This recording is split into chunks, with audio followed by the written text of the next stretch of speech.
I am quite familiar with the traditions of the House.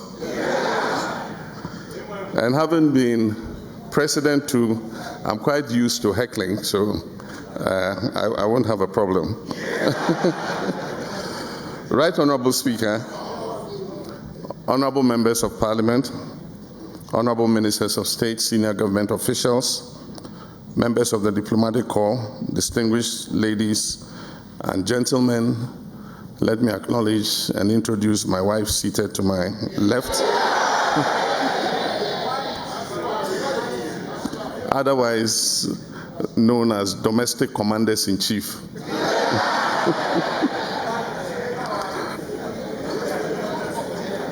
I'm deeply honored to address this august House and to convey warm fraternal greetings from the government and people of the Republic of Ghana. I wish at the outset to express my profound appreciation for the gracious hospitality extended to me and my delegation since our arrival in this beautiful city of Lusaka.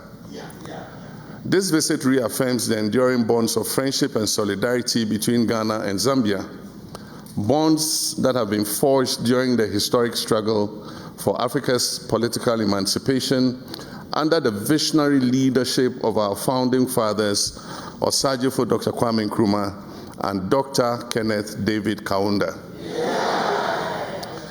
Their shared Pan-African conviction, sacrifice, and courage laid the foundations on which our two nations and indeed our continent continue to build. Ghana's historic support for Zambia's liberation struggle is well documented, and generations of Zambian freedom fighters were shaped by Pan-Africanist ideals fostered at institutions such as the Kwame Nkrumah Ideological Institute in Winneba. Today, our friendship remains grounded in mutual respect, shared democratic values, and a common aspiration for peace, development, and African dignity.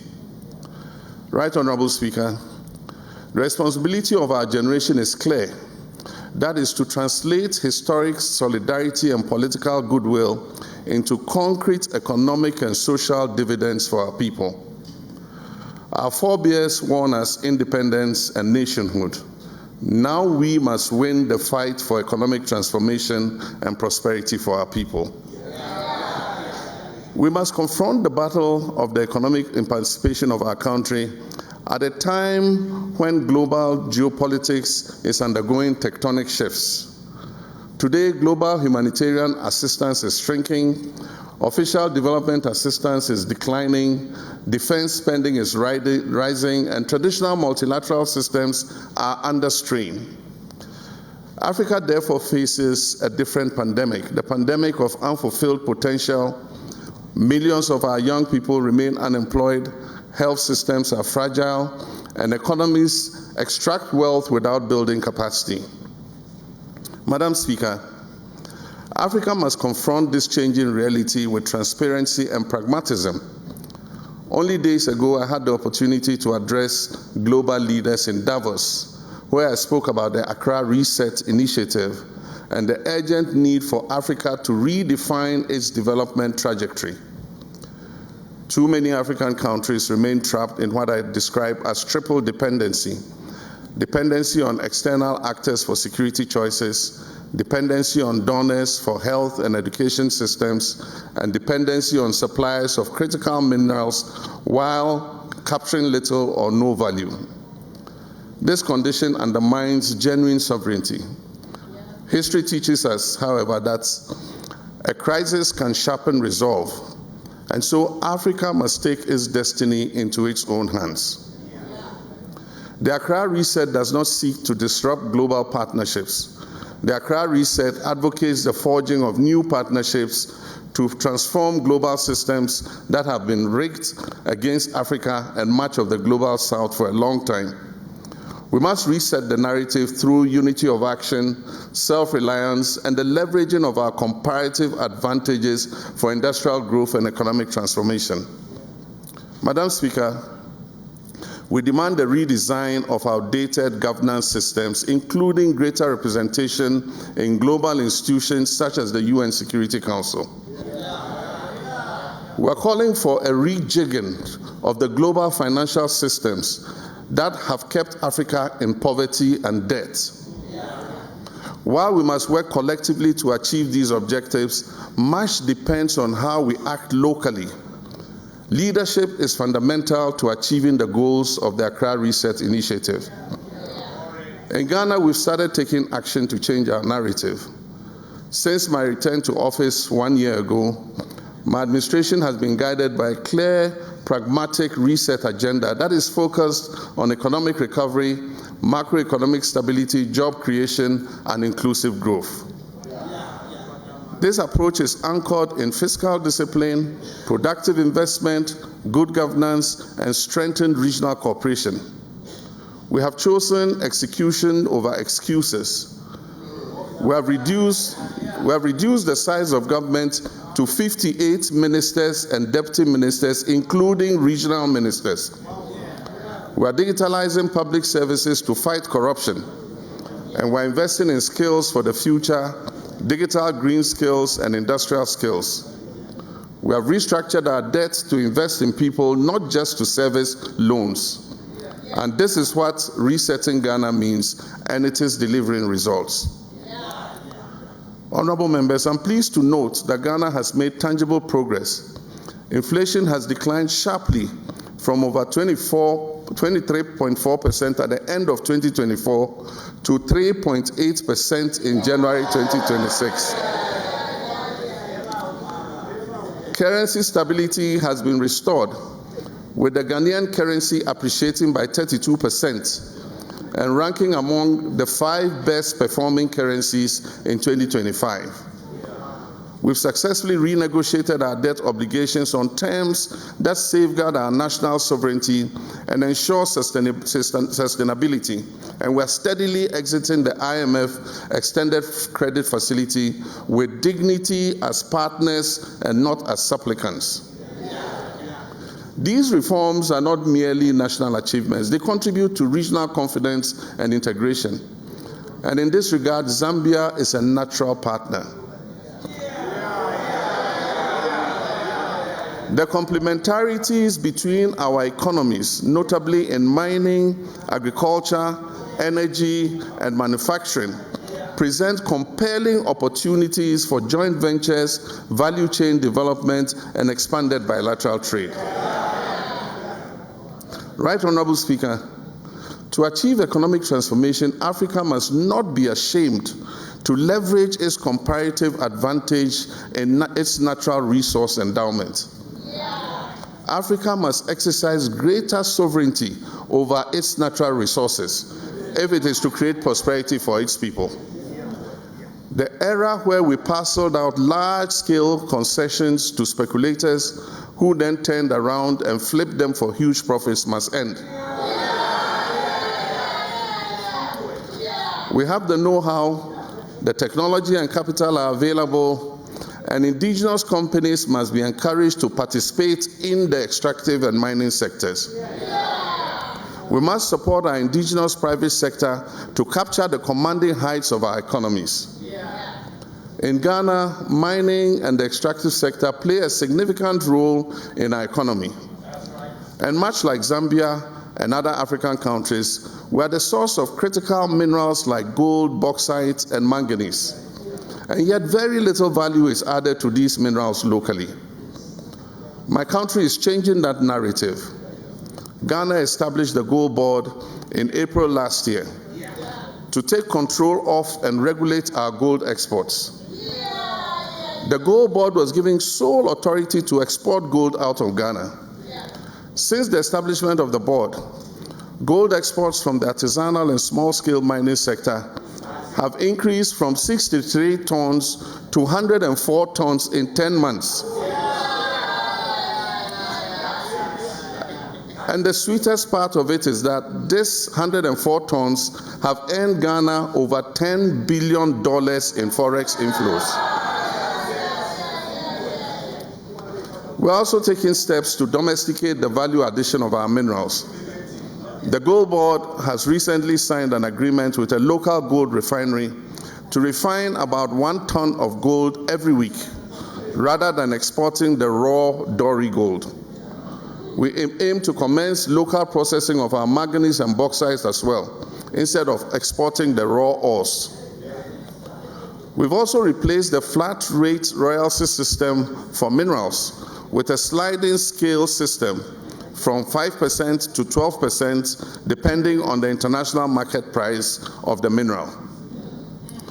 Right Honorable Speaker, in Dubai this week, I attended the launch of the Global African Investment Summit.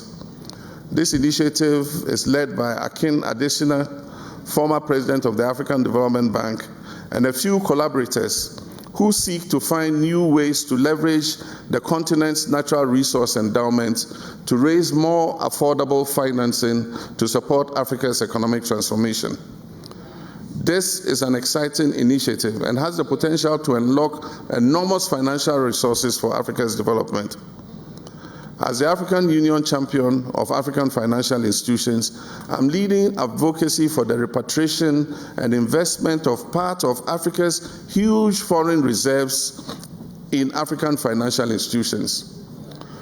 Most of our foreign reserves are by colonial construct held in Western financial institutions, and in most cases generate no interest. If 30% of all the foreign reserves of African countries were repatriated and invested in our own African financial institutions, such as the African Development Bank, it will create an immense pool of wealth that could drive rapid infrastructural and economic growth. Madam Speaker, no African country can survive in isolation. We must build regional prosperity platforms, shared manufacturing zones, integrated energy grids, and digital infrastructure. We must negotiate with one voice on minerals, trade, and climate finance. We must be united in our strategy, just not as a slogan. Madam Speaker, a critical factor in changing Africa's story is governance and leadership. We must admit, Africa needs and deserves transparent and accountable leadership. The institutions and the laws to fight corruption must be allowed to operate without fear or favor. Abuse of public trust must be punished. We must protect public resources and use them efficiently for the good of our people. As President Obama said during a visit to Ghana, and I quote, he said, "Africa does not need strong men. It needs strong institutions." We must build our democratic institutions to be independent and efficient. Parliament and the judiciary must work independently in the public interest. Leaders must respect their oath of office to respect the Constitution. In our sub-region of West Africa, democracy is backsliding with a return to military dictatorships. Ghana is, however, on a mission to prove that democracy works and that our people can achieve prosperity and opportunity under a constitutional democracy. Right Honorable Speaker, I commend the efforts of the government and people of Zambia to stabilize your macroeconomic environment.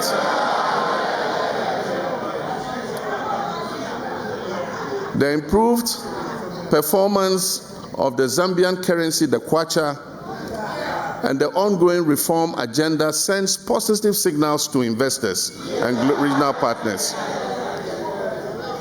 And so Ghana looks forward to deepening trade, investment, and financial cooperation with Zambia to reinforce resilience and shared prosperity. Ghana follows Zambia's democratic journey with keen interest and confidence.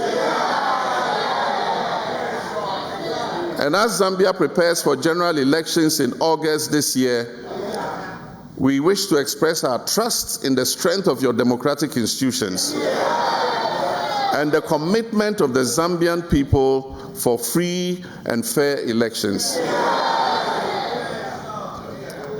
It is in this spirit that Ghana and Zambia have revitalized our Permanent Joint Commission for Cooperation, providing a structured, results-oriented framework for collaboration across all priority sectors, including trade, investments, energy, tourism, mining, agriculture, education, science and technology, youth development, and defense cooperation. Just this afternoon, we have signed 10 memorandums of understanding to act as the framework for our joint cooperation. Prominent among these is the Memorandum of Understanding to allow visa-free travel for all categories of passport holders between Ghana and Zambia. And so it means as of this afternoon, when signatures were appended, Zambians don't need a visa to go to Ghana, and vice versa. This is an important step towards the free movement of our people on the African continent. Peace and security remain indispensable foundations for sustainable development. Ghana values our cooperation with Zambia in defense training, intelligence sharing, and peacekeeping, and we remain committed to strengthening collective security across our continent. Equally important is the quest for restitutive justice and restoration. The African Union's 2025 theme is Justice for Africans and People of African Descent through Reparations. And this is both a moral imperative and a forward-looking call to action. As African Union's champion for reparations, Ghana will shortly sponsor a United Nations resolution on slavery. The resolution seeks to declare slavery as the greatest crime against humanity. And we will be honored to count on Zambia amongst its co-sponsors. Madam Speaker, I'm also addressing you this afternoon in my capacity as the African Union champion for gender and development. Ghana has moved beyond symbolism to action. We've elected our first female vice president and operationalized the Affirmative Action Gender Equity Act, mandating a minimum of 30% female representation in all public appointments. Our reset agenda includes establishing a women's development bank to unlock financing for female-led enterprises. But this is a continental struggle, and I urge us to advance together towards the decade of African women's financial aid and economic inclusion. When we invest in our women, we accelerate national development. Madam Speaker, the future of this world is African. The African Continental Free Trade Area offers us an unprecedented opportunity to boost intra-African trade, promote value addition, and accelerate industrialization. And so Ghana remains committed to working closely with Zambia to reduce trade barriers, to harmonize standards, and stimulate private sector partnerships. Our people are the true custodians of this partnership. The presence of Ghanaians in Zambia and Zambians in Ghana enriches both societies. Africa's democratic dividend, projected to account for a quarter of the world's population by 2050, demands investments in skills, innovation, and representation in global governance. Right Honorable Speaker, I thank you sincerely for this invitation to address this Parliament. Ghana remains steadfast in its commitment to strengthening our cooperation with Zambia, guided by mutual respect and shared destiny. Zikomo. May God bless the Republic of Zambia. May God bless the Republic of Ghana. And may God bless Africa. Thank you.